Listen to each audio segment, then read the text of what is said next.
Hi guys, welcome back to my channel. Today we're in the kitchen and we're doing Johnny Cakes, aka fried dumpling. If you're an islander, you know what this is about. So these are made from flour. Flour that you can use all-purpose flour or you can go for self-rising.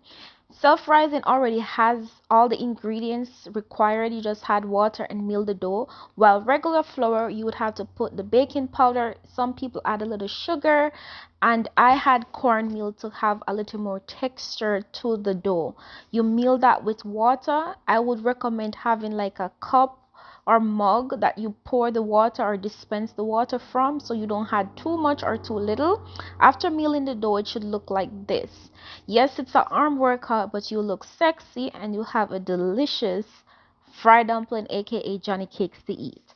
So when it comes to prepping the pot, you need a dry skillet. Whatever you're using, make sure it's dry, because when you add the oil, you don't want it to be popping. That is very dangerous. Kitchen safety is muy importante.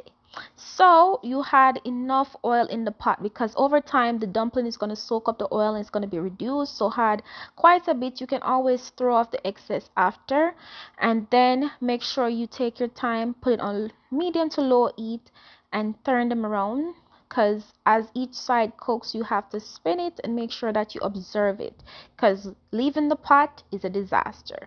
So this is what it looks like when it's all done. I served with ackee and saltfish and I enjoyed my Johnny Cakes. This is my recipe to you guys.